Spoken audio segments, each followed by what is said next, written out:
I'm wondering, having done a Tarantino script, the true romance, then working with him. It's a big difference between doing it, being directed by somebody else, and being directed by him. What was that like? It's good fun. I mean, as you can imagine, he's about as knowledgeable of cinema as anyone you run into, and that's infused into the day's work.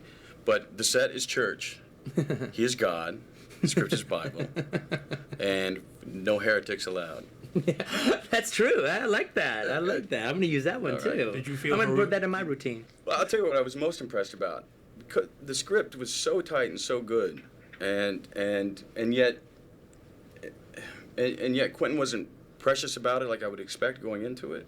Not that we changed anything, but when it got to a certain point in near the end of the film, and we had the luxury of shooting a sequence, he started slashing and burning his own script and redirecting things and condensing things to keep the movement. And I was seeing that he was so light on his feet that way, especially with his own material.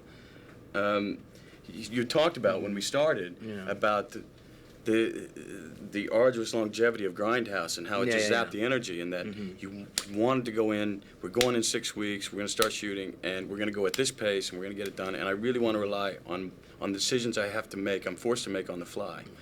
And I thought there was a really interesting, gutsy approach, especially when there's so much now attached to the Tarantino name and so much expectation that's going to come with it. And I thought it was really a bold attack of the film, and in the end, you were right that there is a certain energy and certain things happen that wouldn't have happened otherwise. Well, it's one of those things where the cast was, the whole crew, they were really great. They really rose to the occasion. It was a situation. If we had 3 days to do a scene, there was no manana, which happens all the time. All right, there wasn't manana. It was like we had 3 days to do it. The tough part about that, you shoot a scene, you have a big scene to do in 3 days, and okay, so you do it, all right? It means you're probably going to go late on that last day, all right? Well, okay, that was hard and that was tough, but we did it. But at the same time, maybe I can feel a little sense of accomplishment on the ride home, but I'm back at it again the very next day. That's the whole shoot. Everything was getting everything done without any spillover to an extra day. Now, if the scene didn't work, then obviously we're going to make it work. But if we kept doing that, then we wouldn't have made Con, and everything would have been like it normally is. You know, fat kind of just starts marbling. You know, if you shoot a scene normally, you know, and you do roll over the next day, well, then it's not so bad. You try to finish up by lunch, and you come up with a bunch of other BS after lunch to fill out your day. Well, that's a very comfortable way of working. But comfortable is not always what's best. Were you surprised by that? Because it sounds like what I you're was saying. Surprised. It took on its own life, the whole shooting process. I mean, that takes a lot of confidence in what you're doing, and confidence in your own experience and knowledge of film and decision-making process. But I like that kind of stuff. I'm a very big believer in, look, I can write a scene and I can be precious about it. I can write a scene 10 years ago, like I did with the Chapter 1 and Chapter 2. Those were in 10 years ago. And now I'm doing it. But like, okay, say we go to do Brad's bit, interrogating Sergeant Rockman, and we say we're shooting that on Wednesday. It doesn't matter that I wrote it 10 years ago. Wednesday is what's important. How do we feel today? We're here today. How do we feel today? That's got to be part of it, or else what the hell are you doing? I want to ask you about your character, Aldo Ranks, which says you're the only person who stays true to your mission throughout the entire movie, of all the people in the movie. Everybody else is sort of acting as something else. They become something else. They kind of get done in because they're switching the tables so much. Mm-hmm. Aldo kind of stays the same guy from the beginning to the end. Well, you know, one of the things that's, actually Elvis brought that up because every character in this movie, with the exception of Aldo, is pretending to be people they're not, or playing a different role as far, with a Shoshana or anybody. But actually, Aldo is incapable of being anybody other than Aldo.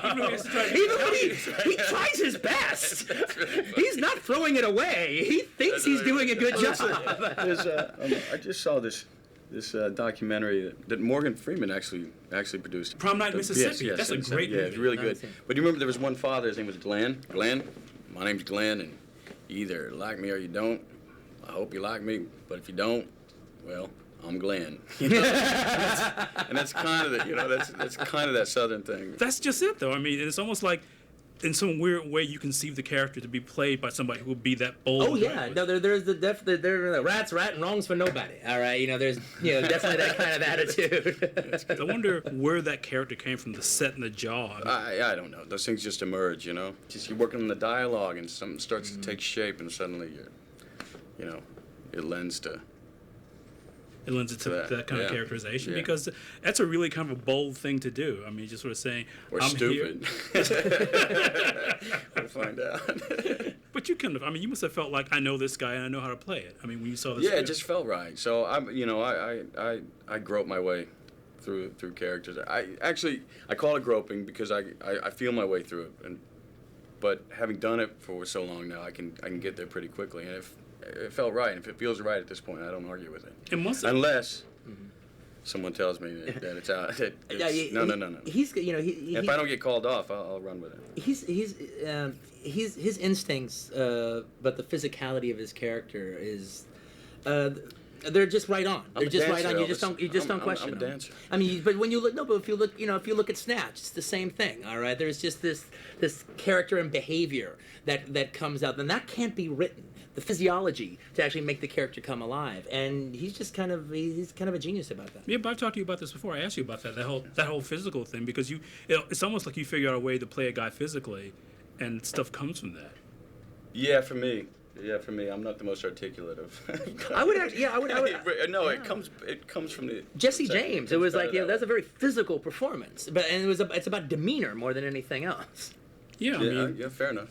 Yeah, because that's a really reserved character who the world kind of comes to, and Aldo's the guy who kind of walks into a place, chests his way in. Yes, and I'm here, pay, attention will be paid, kind of thing. Yeah. Quentin wrote this part for himself, and why he handed me at the last minute in the game, I'm most appreciative. But for 8 years, nobody else is wondering why I did that, by the way. Honing this thing because it's a gem. It's a gem of a part. Because I was fascinated by it. It's like this guy who really can't be anything else. Oh, that's what it was. He's right and wrong. There's a really strong code here, and he's sending a message, and he's trying to even out the playing field, which comes from his history. Which when you get into a Quentin Tarantino movie, and you get to embrace one of the characters, you soon learn that he's got backstory since the inception of the guy. Well, you can't see the scar. He will tell you. He will tell you. Now, I love doing stuff like that. And even when I end up, I might write big scenes or something that will never see the light of day as far as the story's concerned. But once I write it, it happened. It's history. And it's just it's just more informed. I just inform it, by talking to the actors about it and everything. And we can't say what happened, how the scar came about, but he knows. I'll talk. And I know. I'll talk. But it's him bringing you the backstory instead of you bringing it yourself, basically, right? I mean, it's a kind of a turn on the table. This thing was a gift. It landed in my lap 6 weeks later. We're shooting. You don't want to change a thing. You don't. I compare it to working with a Coen Brothers script because the dialogue is so spot on, and there's a music to it that if you take one step off the trail, you just muck up the whole thing, and so you stay on course. And it was so defined and laid out that I'm going to get a lot more credit for this one than I should. Well, to throw in the Mutual Admiration Society and bring it more down to earth. All right, actually, really.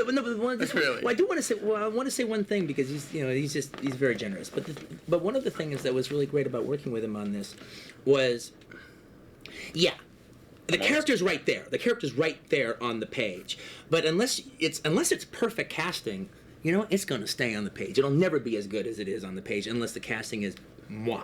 And that was the case here. But one of the things that was so cool is Brad got to know the character so well that very rarely was it a situation, as far as like directing him, where I'm telling him to do something. It was always posed as questions. It's like, okay, Aldo could do this, and that would mean that, and he could do that, and that would mean this. What do you think? Well, you're good sending it off in another direction. Once you got one laid down, you throw something in there that sends it the other way. But there was always questions I would pose Aldo, and and your answer would be the right answer. What was one of those times that a question you posed to him? Then, because I want to hear what that exchange was like. Well, all right, well, one of the things that one of the biggest things in the movie, one of the biggest reactions in the movie he did was completely different from how I thought it would be. Was his, not to go drastically into it, but his buongiorno. But that's about language. Yeah. And one of the I think the great moves of this film is that every nationality that's portrayed in the film is true to their language instead of the conceit that that everyone speaks English with some accent. Yeah, right, exactly. And so Germans are speaking German and French speaking French. French, and English for English, and that's more the world. That's the world where we live in now, and much more interesting as a viewer, I feel. And and so by the same thing, the joke of the of an American's lack of learning another language, and when they do, it's. Because I wonder how you heard that in your head when you had written. Did you think that maybe he did speak some Italian? Oh, well, I figured he understood it a little bit. I mean, he could speak it a little. Well, I mean, he was in Sicily, all right, so it would make sense that he'd be able to get information across and this and that and the other. And, I can get around Germany by throwing a few words together. Having said that, though, in my mind, he pulled it off a little bit more. And then when he said it that way, it was at the script reading, and it killed. It just brought the whole. We had it was a 20-man script reading, all right, and it just brought the house down. And then after he said it, I was like, well, God, now I can't.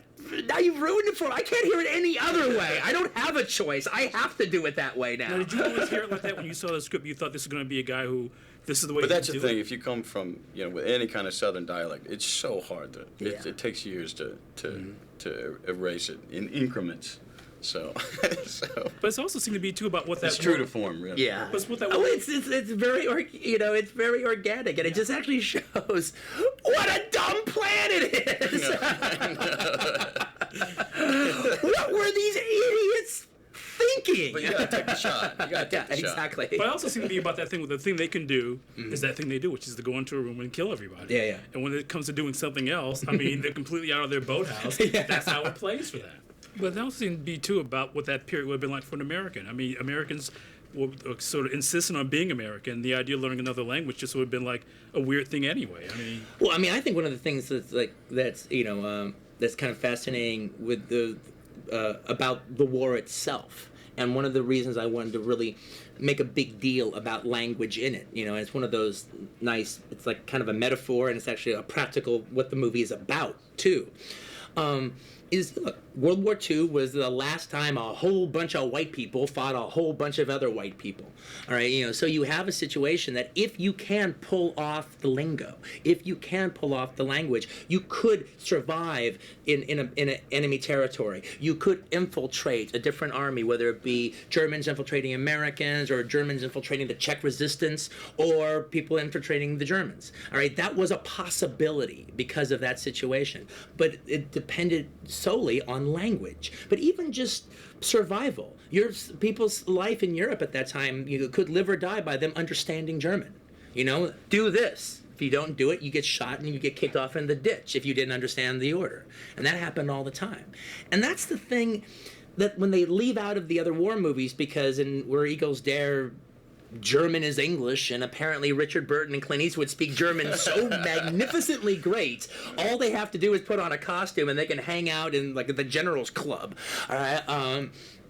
And I just, to me, not only do I forget about the fact I don't buy it. All right. It's also the fact that it's like you've got possibly one of the most suspenseful sequences here, but you're pissing it away by English being German. Because I wonder, too, because you were talking about the international cast. I mean, it's a great group of actors, and it must have been kind of amazing to work with those guys. Oh, man, I'm telling you, we're taking notes on this one. August Steele, which we mentioned. Yeah. Christoph Waltz, who one can. It's a fantastic role, but it took a fantastic actor to pull it off in all its incarnations.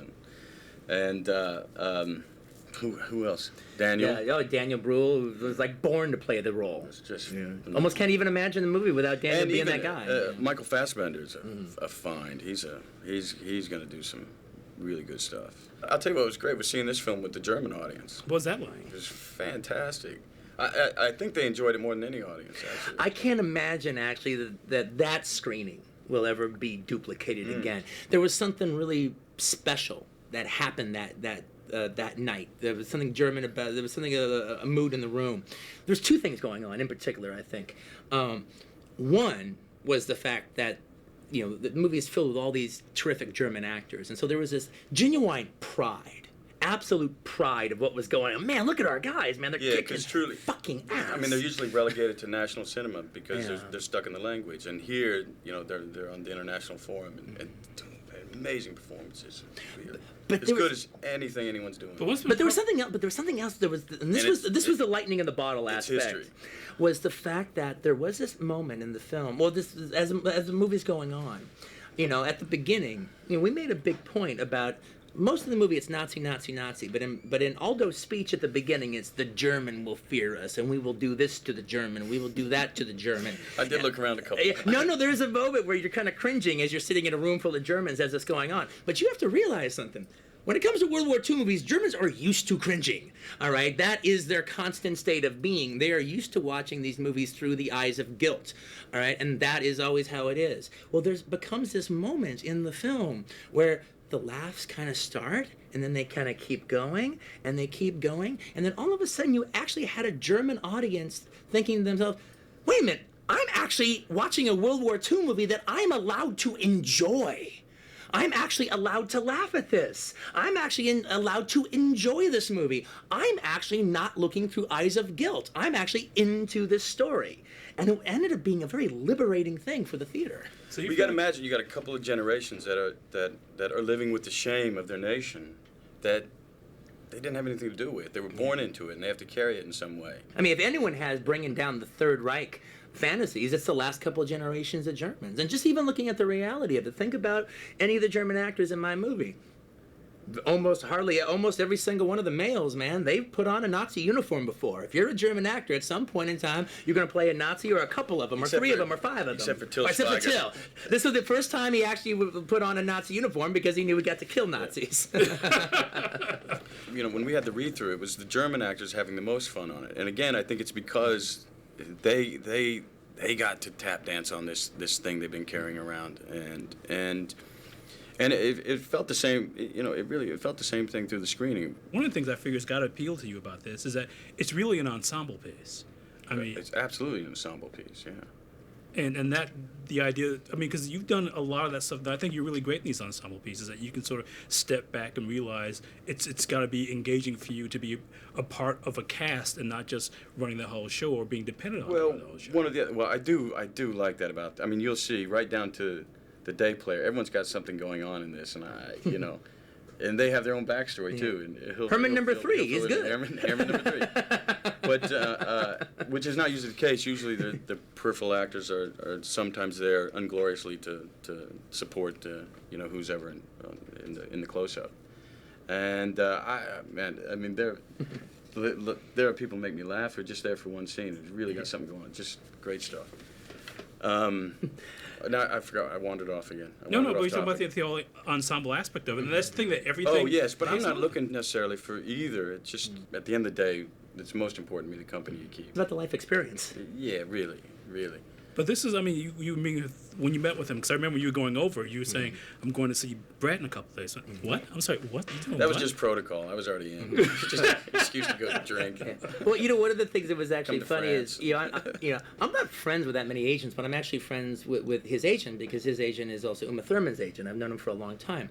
And I had another movie that I was thinking about Brad for, and then he was saying, no, Brad can't do it. And well, if I were just to meet him, no, I can't let you guys in the room together unless he can do it, because you guys are gonna fall in love and he can't do it, and so it's just gonna screw you guys both up. So just don't even get in the room until this relationship can happen. Did you feel the same way too? That you wanted to wait until that moment when you knew what you were going to get? Yeah, together? but it's also selfish reasons as well, because a Tarantino character, we all want to get one of those, and there's a lot of strong actors out there, and I don't think it's about I'm going to find something for us. Mm-hmm. No, I think it's if the two shall meet, then good for both of us. Yeah. Look, it literally is a situation. If you'd asked me 3 years ago, would you like to work with Brad Pitt? I'd say, hell yeah, of course I would. But it don't work like that. It's got to be the character. As Bridget says, the fagua is the fagua. The character is the character. And the thing is, why it is special when I work with the actors that I work is it is a meeting of actor and character. And so, I want everyone to be a home run. And, frankly, I created the character, so I'm really damn precious about them. And what will happen is, I come up with a character and I think, oh, this is going to be perfect. Robert Forster would be wonderful. Well, It was wonderful. I don't have to guess. Am I going to get Robert Forster? I will probably get him unless he morally objects to the piece of material. I decide that I actually want Brad for this movie about halfway into the script. It's like my first actually start thinking about, well, who could play this character? All right, and I go, oh, well, Brad would be wonderful. So then I just keep writing, and then I'm like, okay, now I can't imagine anybody else but him. And okay, so not only is he the most in-demand dude, all right, For hillbillies. Out We're playing there, hillbillies. And stoners. and stoners. And the thing is, Actually, no. not only is he so in demand, it also is like I don't even have the situation where I can wait for him. I need to go right away, all right, and like that's just a perfect storm of no. I thought. That's right. And so literally, I called up his agent. Well, like 3 weeks away from finishing the script. I go, look, here's the deal. I want to do this. I think this would be the perfect part for Brad. I think this is the one that we should do together. Okay, tell me the bad news. Because I had to figure he had 3 movies in advance, and then he goes, "No, It don't work that way. I know that's what I clean. admired. Keep I mean, it so I clean. admire that about you. No, that's from experience. I learned because I'd stack them up, and by the time I got done with one, this thing that I'd signed up for a year ago was no longer of interest. Really, you find yourself in a different place, and you have other interests, and it's better. The work's going to be better if you. So it means you're really responding to things as they come to you. You take them as they come, yeah. And you try to create your own things too, but. And it's also the thing where it's like, well, actually, the thing is where Brad's at in his career right now is he wants to work with talented artists that stimulate him. Well, he's coming off of Terrence Malick, he's coming off the Coen brothers, he's coming off of David Fincher. Oh, that sounds great. And then he's like, and actually, he's not booked up in advance, and actually, the sooner the better would be Brad's situation right now. Daddy's got to work. But obviously, your curiosity is aroused by people like Fincher and Terry Malick. Yeah, listen. At the end of the day, it's the director's medium. It starts with the director and ends with the director. He has the ultimate stamp on the story, and we get to go so far. But one, I'm savvy enough to know if I have the opportunity, I want to put myself in those hands. But also, I'm looking for someone with an interesting point of view and a strong voice, and that certainly would sum up the man sitting to my left. Well, he was very sweet when we had our big discussion about it, about the movie, because he didn't quite know about the ending. He had questions. He had a question. All right. Yeah, absolutely, I did. But the thing about the way he prefaced it was very funny. He goes, and so no, so we hadn't talked around it. We just eventually got to the point. All right, and we already liked each other. We were already libaced a little bit. All right, had a little rosé in us, a couple bottles. And so the question mark came. So he goes, so look, I have to ask you about the ending. Oh, by the way, I'm going to do it, so don't even worry about that. All right, so now about this ending. I'm in. So that's not a sales pitch. No, then he was curious. Listen, I like a bit of history. I'm a little history buff. But what's your question about the end of that?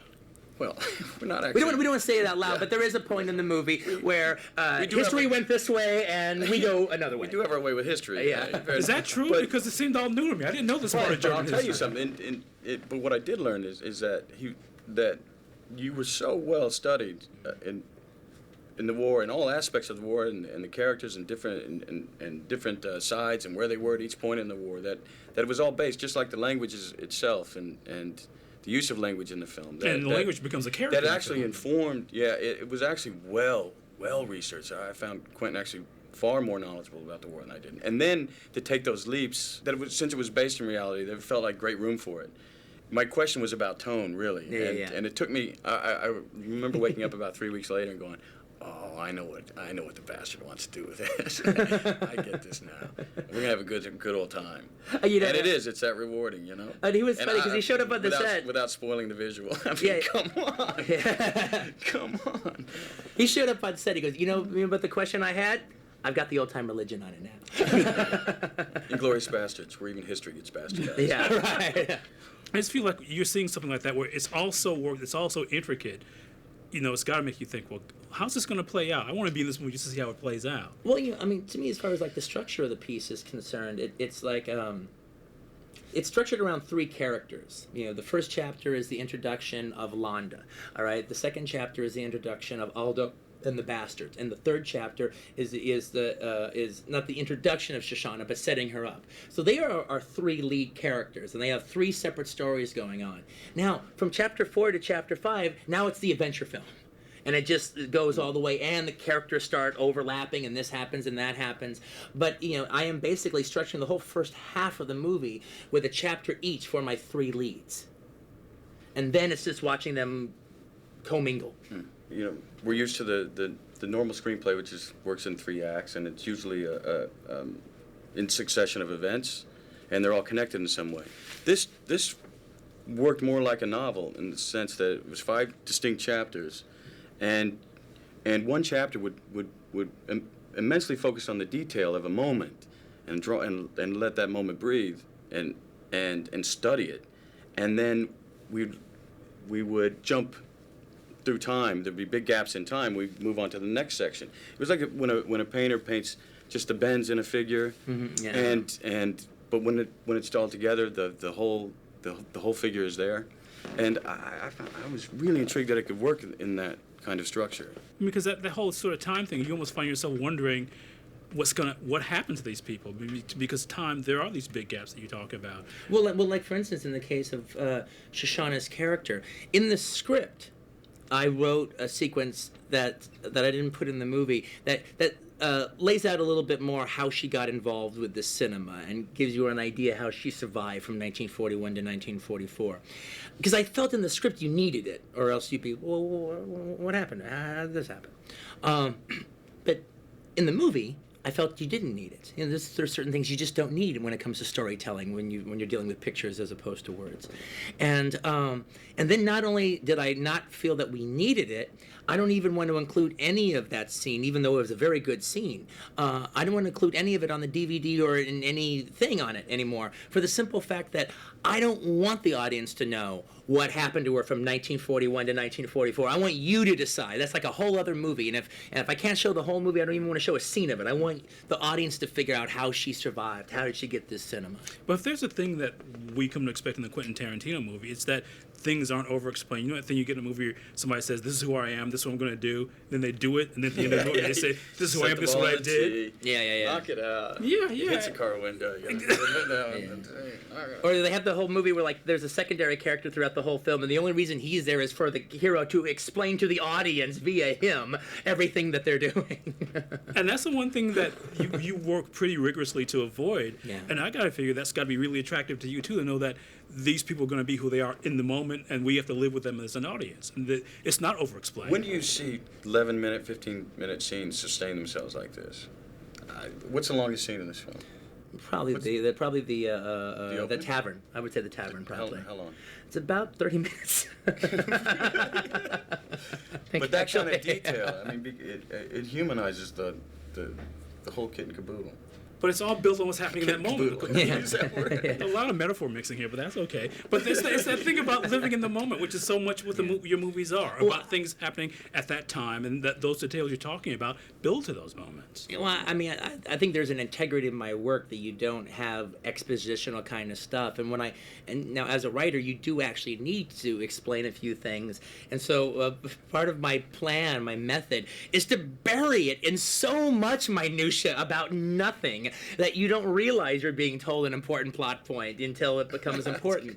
The few times that I actually did have to do it in this movie, because you know what?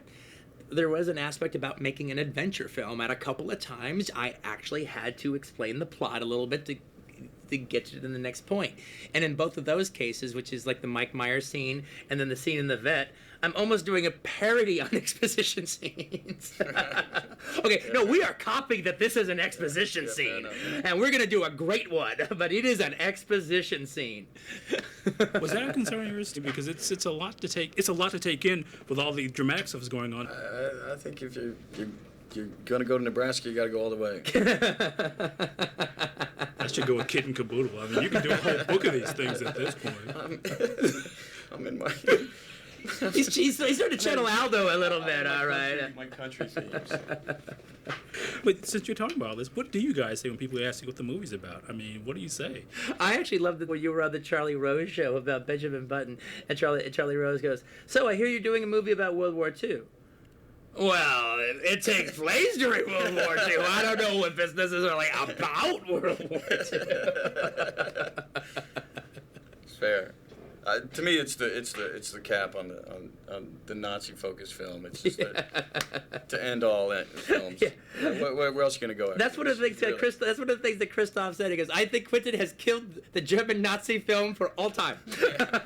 Seal it, done. And that's a good place then. And now we're done. All right. Thanks, man. Thanks, mate.